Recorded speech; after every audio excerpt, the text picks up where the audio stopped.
The next morning, she received a message from a colleague at the biological research facility.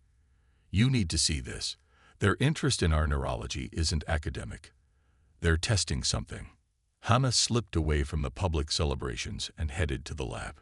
What she discovered there would change everything. She thought about humanity's new friends. The consortium embassy gleamed like a pearl against the Tokyo skyline.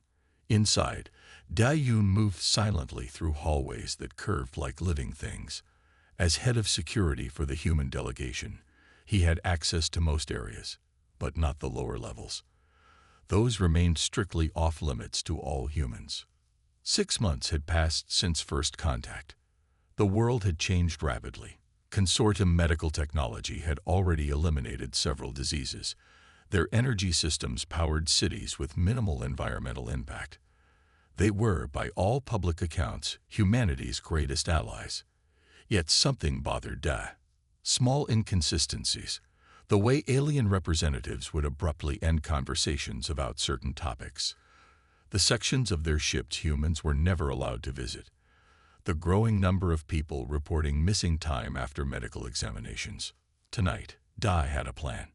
Using modified consortium technology, he had created a loop in their security feeds. For 15 minutes, he would be invisible to their systems. "Beginning loop now," he whispered into his communicator as he slipped his access card into a forbidden door. The alien script on the panel flashed, and surprisingly, the door slid open. He had gambled that his security clearance might work despite the restriction. He was right. The corridor beyond sloped downward. The air felt different here, cooler, with a smell like hospitals. Da moved quickly, knowing his window was limited. At the bottom of the slope, he found another door, then another, each open to his card. The final door revealed a sight that stopped him cold. A vast chamber stretched before him, filled with rows of medical pods. Each transparent pod contained a human, unconscious but clearly alive. Tubes and wires connected to their bodies, particularly at the base of the skull and along the spine. Day approached the nearest pod. A young woman lay inside, her vital signs displayed on a monitor in alien script. Next to each pod stood collection containers filling with a pale blue fluid. His hand trembled as he took out his camera and began documenting everything. Labels on the containers bore the same phrase in alien text, which his translator rendered as human adaptability compound. A soft hum warned him of approaching aliens. Dad ducked behind a bank of equipment. 2 consortium scientists entered, their skin rippling with color patterns. "The harvest exceeds expectations," one said. "This species produces more neural adaptability factors than any we've encountered." "Yes, but extraction is inefficient," the other replied. "We lose too many subjects. The Council wants us to slow down until we improve the process." "Unacceptable. The market demand is too high. These humans adapt faster than any species in the sector. Their neural plasticity is unique." The diplomatic team promises we'll have access to millions once integration is complete. Integration. The word chilled Da to the bone. The aliens moved to a computer terminal. Taking advantage of their distraction, Da slipped to another section of the room, where he found storage units containing thousands of labeled samples. He photographed everything he could, including a star map on the wall showing dozens of worlds marked with status indicators. Many showed the same symbol, which his translator interpreted as depleted. His 15 minutes nearly up, Da made his way back to the upper levels. His heart pounded as he passed 2 alien guards, but his security credentials held. Once clear, he sent a secure message to Dr. Hannah Park. "We need to talk. Not what we thought. Bringing evidence." 3 hours later, in a small apartment with signal jammers operating, Da showed his findings to a small group. Dr. Park, Director Kim, and Professor Lee, a neurobiologist. "They're harvesting something from human brains," Day explained. "Something they call neural adaptability compound." Professor Lee examined the medical data. "Based on what I'm seeing, they're extracting cerebrospinal fluid with certain proteins our brains produce during learning and adaptation. But why? Director Kim asked.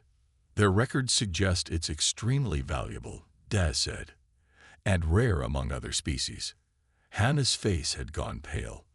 Those worlds marked depleted. Yes, Daz confirmed. I believe they're planets where they've already done this, harvested until there was nothing left. How many people are in that facility? Director Kim asked. At least 200, but from conversations I overheard, that's just a testing facility. They plan something much larger. We need to understand what makes humans different, Professor Lee said. Why our neural adaptability matters to them. And we need to find a way to fight back, Hannah added, without them knowing we're onto them. Director Kim nodded grimly. We need to learn about their technology, their weaknesses, and we need allies. I heard them mention something called the Outliers, Daz said. It seemed like they were talking about some kind of dissidence within their own ranks. Then that's where we start, Hannah decided. We find these outliers, and we prepare. As dawn broke over the city, the small resistance made plans. Outside, consortium ships glided peacefully overhead, their true purpose now revealed to the few who would stand against them. Jin-Ho worked in silence, his small fingers moving over the alien device with surprising skill. At 19, he was the youngest member of the resistance, but his understanding of technology surpassed even the senior engineers. Around him, the basement lab hummed with activity as other scientists worked on similar projects. Try it now, Jin-Ho said, passing the modified headset to Professor Lee. The older woman placed it over her head and closed her eyes. A moment later, the alien display lit up, responding to her thoughts. It works, she said, her voice filled with wonder. I can access their database. 3 months had passed since Daz's discovery of the harvesting facility. In that time, the resistance had grown carefully, adding only the most trusted individuals. Their goal: understand consortium technology well enough to fight back. How did you do it? Director Kim asked, examining the modified device. Jin-Ho pointed to the neural interface. Their technology is designed for their thought patterns, which are very structured and linear. But I rewired it to accept human thought patterns, which are more chaotic and creative. In other words, Hannah added, we're using their own assumptions against them. They built these systems assuming certain neural limitations that humans don't have. Jin-Ho nodded. Exactly. Our brains form new connections all the time. We can think around problems in ways they can't imagine. The breakthrough changed everything. Within weeks, the resistance had modified enough consortium technology to begin building their own systems. Each new device was designed to work with human thought patterns in ways the aliens had never intended. It's like they built locks assuming everyone has 3 fingers. Jin-Ho explained to a group of new recruits. But we have 5, so we can open doors they think are secure. While the technology team worked, Hannah and Da focused on finding allies. Using the modified communication devices, they searched for signals that might lead to the outliers mentioned in Da's overheard conversation. Their efforts paid off on a rainy night in October. A strange transmission came through their modified receiver, encoded in a way that seemed designed to avoid consortium detection. We know what you seek, the message read. Meet at coordinates 37.5, 127.1 at midnight tomorrow. Come alone. The coordinates pointed to an abandoned subway station in the old part of the city. Hannah and Dai went together, armed with modified consortium weapons Jin-Ho had created. In the darkness of the station, they met Nulo, a member of the consortium species who looked different from the others, smaller, with skin that stayed mostly one color. I represent those who oppose the harvesting program, Nulo explained. There are many of us who believe what they're doing to your species is wrong. Why are they doing this? Hannah asked. Your species has something unique in the galaxy, neural adaptability beyond anything we've seen. Your ability to form new neural pathways, to adapt to new situations, to learn and grow. It's remarkable. Most species, including mine, have more fixed neural structures.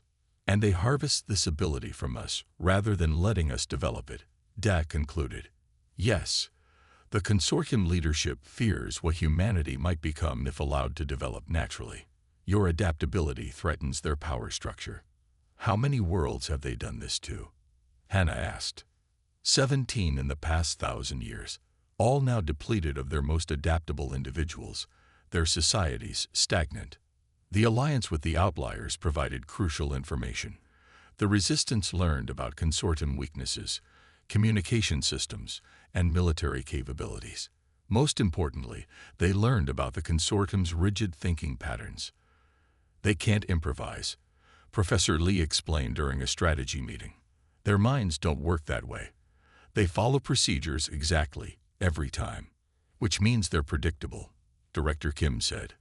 And we're not, Jin Ho added with a smile. That's our advantage. By the end of the year, the resistance had created a network that spanned the globe.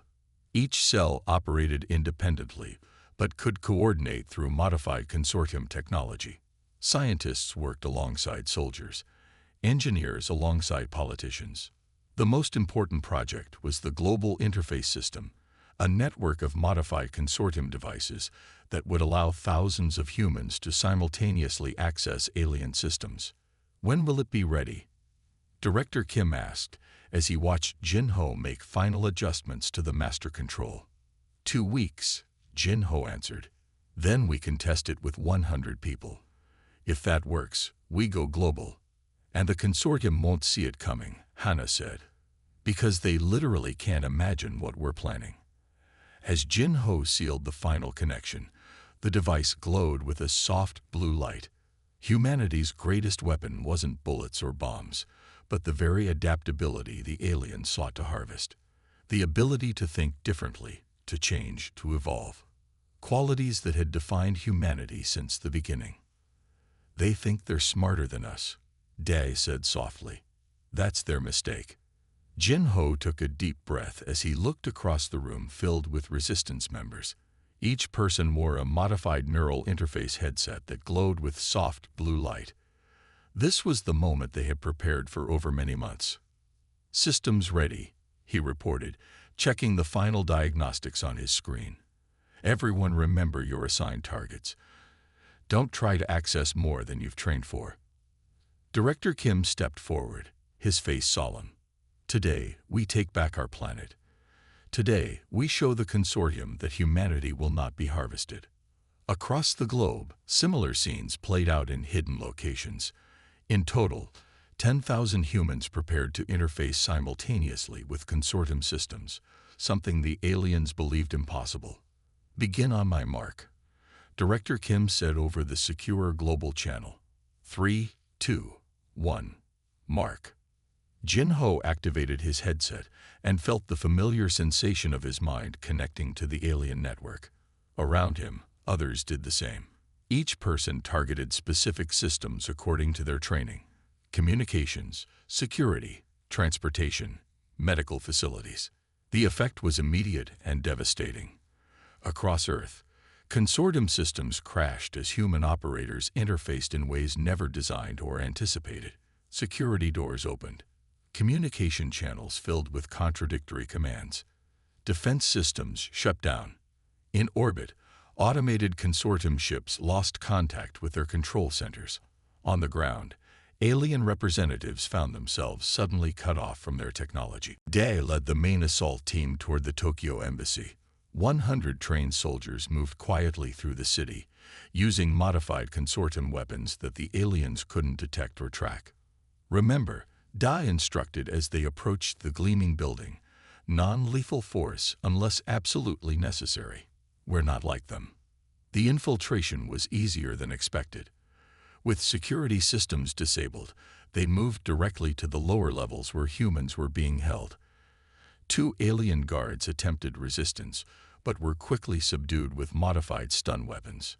In here, Dae called as they reached the main holding facility.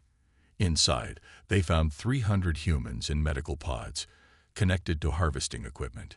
Get medical teams in here now, he ordered. Careful with the disconnection process. Meanwhile, Hana coordinated with the outliers from a hidden command center. The alien rebels had provided crucial intelligence about consortium weaknesses and had agreed to assist in the uprising. Their leadership structure is in chaos, Nulo reported through their secure channel. Your species' unpredictable tactics have them completely disoriented. They've never faced anything like this. What about their military response? Hana asked, concerned about the battleships still in orbit. That's the beauty of your plan, Nulo replied. The ships require direct neural control. With their systems compromised by thousands of human minds, they can't coordinate an attack. Director Kim addressed an emergency United Nations session, broadcast globally using both human and captured consortium technology. For 6 months, we welcomed these visitors as friends, he said, his voice firm. Today, we revealed their true purpose. They came not as allies, but as harvesters. They have done this to 17 other worlds before us. But humanity will not be their 18th victim. He presented the evidence, footage from the harvesting facilities, testimonies from the rescued humans, data from the consortium's own files showing their long-term plan to extract neural compounds from billions of people. We must present a unified front, he continued. Our adaptability is our weapon. Our unity is our shield. As the world leaders debated, Dai and his team reached the command ship in orbit. Using shuttles provided by the outliers, they docked with the massive vessel that controlled the consortium fleet. We're aboard, Dai reported back to the command center. Moving to the central database now. The ship was in disarray. Most of the alien crew had retreated to emergency pods, unable to counter the systematic takeover of their systems by human minds. In the central command room, Dai found what they needed: direct access to the consortium's galactic network. He connected the special device Jinho had created and began the download. Dr. Park, I'm sending you everything, he said over his secure channel. Their entire database. And there's something else. Something important. What is it? Hana asked. Their own laws. There's a provision, Article 7 of their galactic charter. It states that any species demonstrating Class 3 neural adaptability must be granted sovereign status. They'd been violating their own highest law by harvesting us. Hana's voice was filled with determination when she responded. Send me the exact text. We just found our way to end this permanently. As day turned to night across Earth, the tide had turned. The harvesters had become the vulnerable ones. The hunters had become the hunted. And humanity had discovered not just its greatest strength, but also the legal means to secure its future among the stars. Dai looked out through the command ship's viewport at the blue-green planet below. It's working, he said softly. We're actually winning. The Consortium Council chamber was unlike anything humans had ever built. A vast dome of what looked like liquid crystal stretched overhead, showing the real-time movements of thousands of stars. 7 alien species were represented on the raised platforms, with the dominant consortium leadership occupying the highest position. Hana stood on the floor of the chamber, the first human ever to address the full council. Behind her stood Director Kim and representatives from Earth's nations. They had been brought to the consortium hub world through the Outliers' assistance. The evidence is indisputable, Hana said, her voice steady despite her racing heart. By your own galactic charter, Article 7, any species demonstrating Class 3 neural adaptability must be granted sovereign status and full protection under Council law. The Council Elder, a tall being with shimmering purple skin, leaned forward. Humans do not qualify for Class 3 status. They are primitive, barely space-capable. That is factually incorrect, Hana responded. She nodded to Jinho, who activated the display system they had brought. Above them appeared a demonstration of humans interfacing with consortium technology in ways the aliens had believed impossible. Thousands of human minds working simultaneously across different systems, adapting and improvising in real time. This capability alone proves Class 3 status, Hana continued. Furthermore, your own research confirms it. Why else would you harvest our neural compounds? The council erupted in angry shouts. The elder raised his forearms for silence. "These are serious accusations," he said. "Where is your proof of this alleged harvesting program?" Director Kim stepped forward. "We have released all evidence to every council member and to the general public across your networks. The program violated not only Article 7 but Articles 12, 15, and 23 of your charter." The chamber fell silent as council members accessed the data through their neural links. The evidence was overwhelming. Detailed records of the harvesting program, genetic analysis showing human neural uniqueness, and most stunning of all, the consortium's own classification of humans as Class 3 adaptable in their private research. "This council cannot ignore its own laws," came a voice from one of the lower platforms. An outlier representative had stood. "Either we are a civilization of laws, or we are not." Other voices joined in support. The balance was shifting. Meanwhile, back on Earth, Da oversaw the release of the humans who had been held in the harvesting facilities. Medical teams worked around the clock to heal the physical and psychological damage. "It's over," he told a young woman as she took her first steps out of the medical pod. "You're free now." "Did we win?" she asked weakly. "Yes," Day replied. "We did more than survive. We changed everything." In the council chamber, the elder finally spoke after hours of deliberation. "The evidence is conclusive. The harvesting program is hereby terminated. Earth will be recognized as a sovereign world with all rights of a Class 3 species." Hannah maintained her composure, but inside she felt a surge of triumph. "And the other worlds that were harvested before us." The elder's skin darkened. "Restitution will be made where possible. This council will establish a commission to investigate all past actions. Humanity requires one more thing," Director Kim added. "Knowledge. Full access to your technological database, as is our right as a sovereign species." This demand caused more uproar, but the legal foundation was clear. By the end of the day, humanity had secured not just its freedom but its future among the stars. 1 year later, Earth launched its first truly interstellar vessel. Built with a combination of consortium technology and human innovation, the ship Adaptability represented humanity's new place in the galactic community. On the bridge, Hannah looked out at the stars as the ship prepared for its first jump. "Where to first, Director Park?" asked Jin Ho from the navigation console. Hannah smiled. "First, we visit our allies among the outliers. Then we check on the recovering worlds that were harvested before us. They deserve to know they're not forgotten." Earth had changed profoundly. With access to advanced technology and the protection of galactic law, humans were expanding their understanding of the universe at unprecedented speed. Schools now taught alien languages alongside human ones. Medical facilities used adapted consortium technology to heal previously incurable conditions. Most importantly, humanity had maintained its independence. The attempted harvest had united Earth's nations in ways centuries of human history had failed to achieve. "You know what I find most interesting?" Director Kim said as he joined Hannah on the observation deck.